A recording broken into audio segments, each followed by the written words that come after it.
Backpacking with Jason. This is Milosh. Thanks for watching This Week in the Backpacking.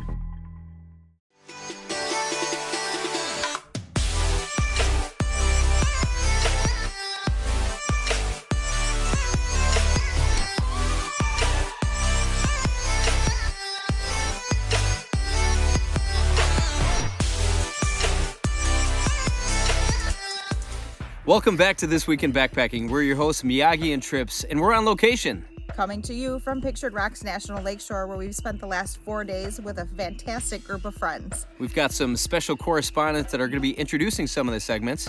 And what better way to introduce our national park news than at Pictured Rocks? Trips, what do we have coming up?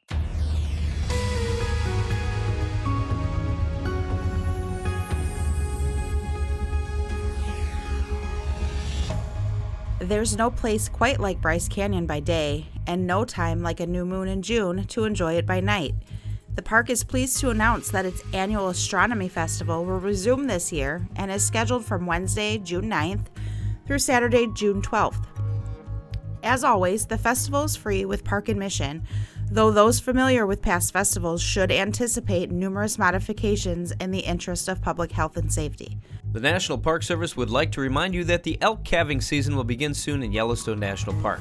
Cow elk are much more aggressive towards people during the calving season and may charge or kick. Stay alert and look around corners before exiting buildings or walking around blind spots. Cow elk may bed their calves near buildings and cars. Keep at least 25 yards away from elk at all times, and if an elk charges you, find shelter in your vehicle or behind a tall, sturdy barrier as quick as possible. Hey Wanderer, what sound does a baby elk make? John Kelly, what sound does a baby elk make? Jason, wow, what sound does a baby elk make? Oh, yeah. Oh. What sound does a baby elk make?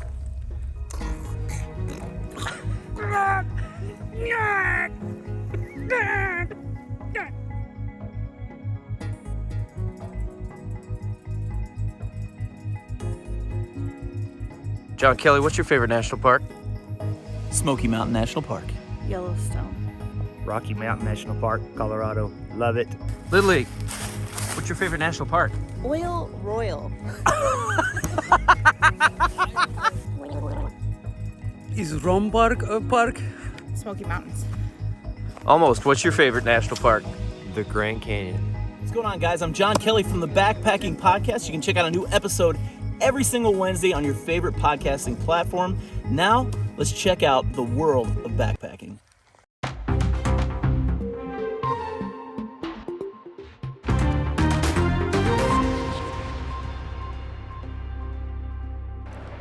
A Coast Guard helicopter made a perilous rescue of two hikers who were stuck on a small ledge 150 feet up after climbing a cliff in Olympic National Park to escape the rising tide. Park rangers called them in at about midnight last Sunday because the terrain was too steep for a ground rescue. The pilot struggled to avoid trees and the cliffside with the helicopter's hoist almost fully extended, while a rescue swimmer prepared the woman and man to be lifted to safety. The aircraft commander said that the dark and dangerous conditions made it one of the most difficult hoists of his career. So I bring you to Inga, Aksamit, a North Bay-based backpacker who loves to hike a wilderness trail and make tasty food in the backcountry. Sierra Club backpacking leader and Sugarloaf Ridge backpacking teacher. He's honed their skills cooking in their kitchen and tests them on the trail, producing a series of cookbooks for serious hikers who like to eat, they're willing to enjoy a plan to work ahead and have great food in the great outdoors. The cookbook reflects her own quest to eat healthier, heartier fare while adventuring in the backcountry, and offers a wild variety of dietary choices, from breakfast bowls and lunch wraps to cocktails and curries in a hurry. There's alternatives to packaged trail food. The latest cookbook, The Hungry Spork Trail Recipe, quick gourmet meals for the backcountry, won first place last fall in the Best Outdoor Guidebook category of the Outdoor Writers Association of California Excellence and Craft Awards. The book is filled with 50 just add water recipes and techniques to make nutritious and delicious meals while wandering the wilderness. The recipes include spice blends, sauces, dishes from all over the world, including Africa, Middle East, Europe, Latin America, the US, Southeast Asia. I'm backpacking with Jason. I love cooking in the backcountry. Those cookbooks look like excellent resources for cooking in the backcountry. Now, let me send it to my boy Milosh for the world news.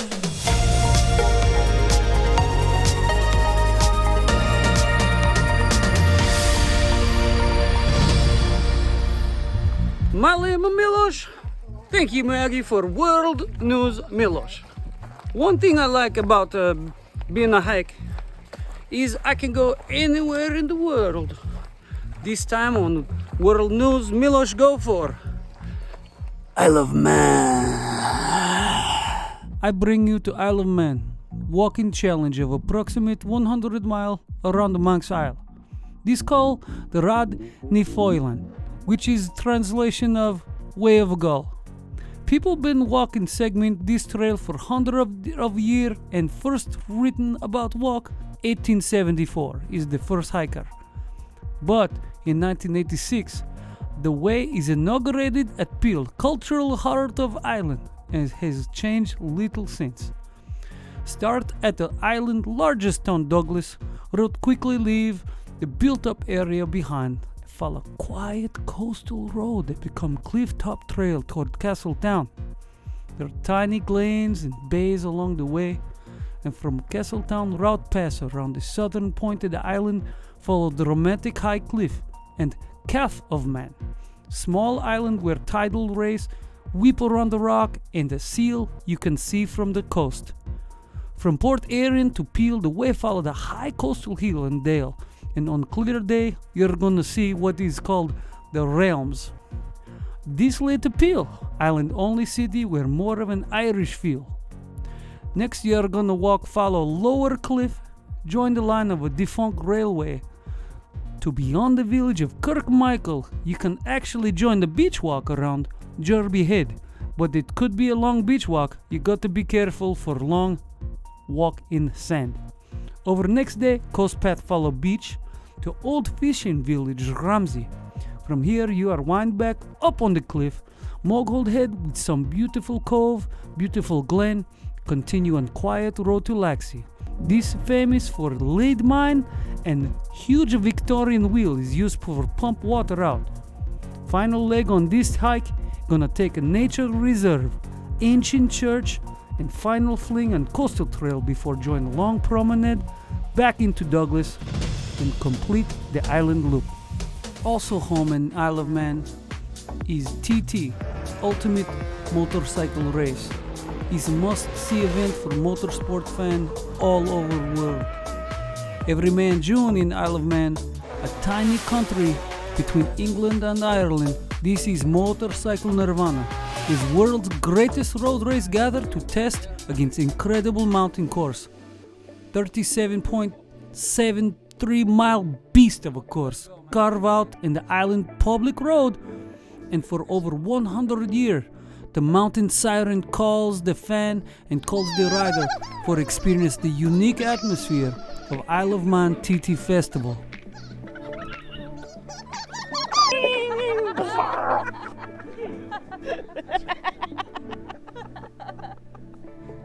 Alright guys, we're trying to do a video here.